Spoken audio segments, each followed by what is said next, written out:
Well, hello there, and welcome to A Film a Day, Award Season 2023, with me, Jordan Woodley.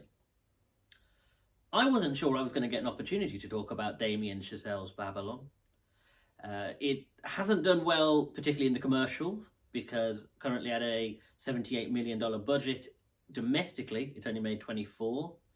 Critically, it has been described as divisive at best. It's just, unfortunately, it is a difficult film, really, and it is in a series of films. When you look back at others like Amsterdam, we're getting this era of big cast, big production studio films that just don't seem to understand how to both have a sense of excess but also maintain a sense of control. On some level, I lay that at the feet of Scorsese with The Wolf of Wall Street, where The Wolf of Wall Street was very much a film about excess.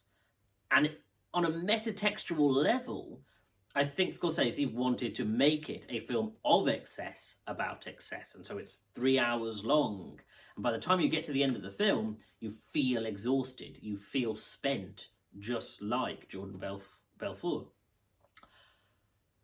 And I think, unfortunately, that has created an era of films that also want to do that. And Babylon is very much in that mould. It's very much a film that is about excess. It wants to represent the 1920s as this dirtier, more wild version than we have traditionally expected, rather than the classical romanticized idea of the 20s. It represents the idea that, no, people are still the same then as they are now. The parties are just as wild. The people are just as debaucherous.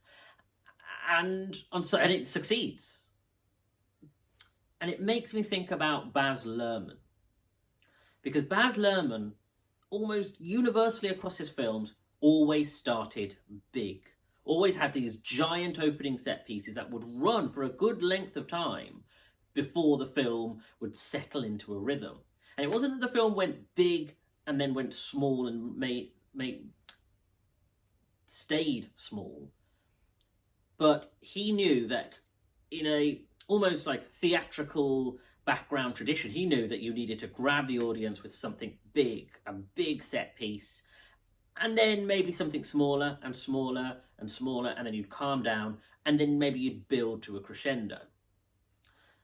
Whereas Babylon has this huge opening sequence, and it is incredible. This huge party sequence. It introduces Margot Robbie. It introduces Diego Calva. You introduces Brad Pitt. You get a sense of the characters and the perspective, and you get the sense of wildness that is this world of the early stages of Hollywood, the inception of it, and you want to see this scale. You open with the scene with the elephant and the scene with people just going crazy in different rooms and all kinds of unspeakables happening in different parts of this one party with hundreds of people, and it builds and it builds and it keeps going for what must be 18 to 20 minutes, and then you get the titles. And that's great, and I honestly think that's a fantastic representation of it. The problem is, every set piece after that wants to build to that scale.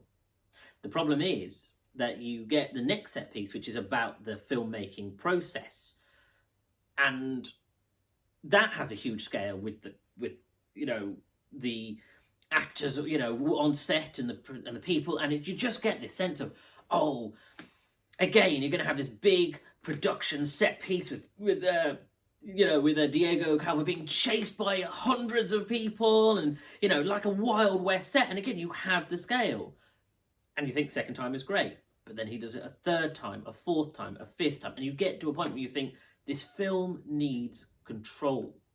The film needs editing. It feels unfocused, and it is too long. It just feels too long.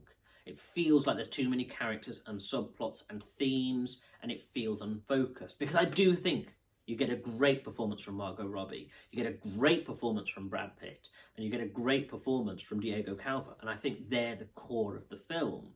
And I think in the third act, you really get some really emotional stuff about the transition from silent and talking about Hollywood and stardom and how it begins and how it ends. But the film is unfocused. It is too bloated. It's like those Linerama comedies where they're having so much fun making these set pieces that they don't think that they need to edit.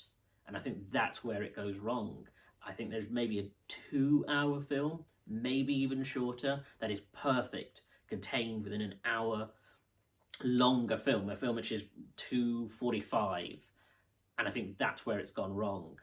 And I think that is really a shame, because I do think there are some great things in this film. I genuinely believe there are some great moments and a great, something that I've been thinking about since we saw it.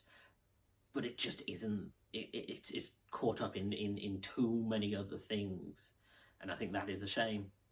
But hey, it might win original score, production design, costume design. It might win any of these things.